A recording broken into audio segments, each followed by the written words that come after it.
5 things insurance companies look at when they're determining the value of a personal injury claim. Thing number 1 is a person's medical records before and after the accident.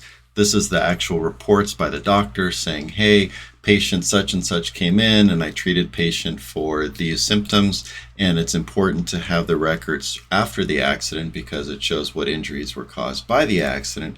But it's also important for the insurance company to look at records from before the accident because they want to know that the injuries and treatment are new and that the person making the claim wasn't treating for the exact same injuries in the exact same locations with the exact same treatment immediately before the accident. Because if that was the case, they're going to say, hey, look, this was just the continuation of an old injury. There's nothing new here.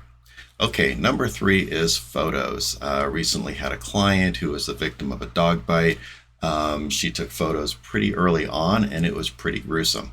And so when the insurance companies see that, they're going to go, hey, you know what, this is potentially going to go in front of a jury, and a picture's worth 1,000 words, and a jury is going to see that, wow, this person really was messed up, and that could have could cause an increased value to the claim rather than somebody just saying, hey, you know what, I was hurt in a lot of pain. So photos are good.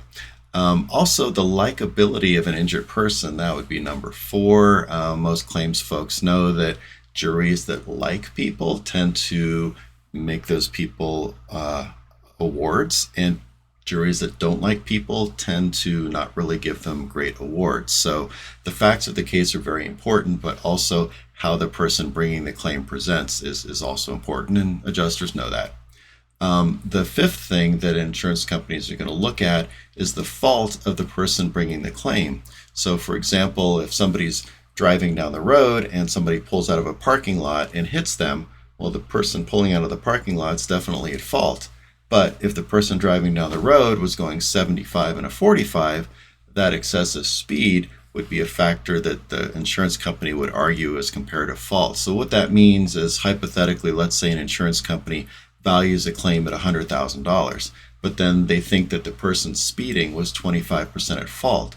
Then instead of the case being worth $100,000 to the insurance company, they're going to drop off 25% fault by the person making the claim for speeding. So instead of $100,000, now it's going to be worth $75,000 in the eyes of the claims adjuster. Now, of course, if this goes to trial, the claims adjuster doesn't get to determine the value of the case. The jury does that, but most cases settle and don't go to trial, so it is important for them to come up with a value of the claim, and things like comparative fault are important. So the 6th thing is the location of the trial, and that's just the jurisdiction where the trial is being held. It's different jurisdictions have different juries. Here where I am in Las Vegas, it's considered a liberal venue. Juries tend to give high awards.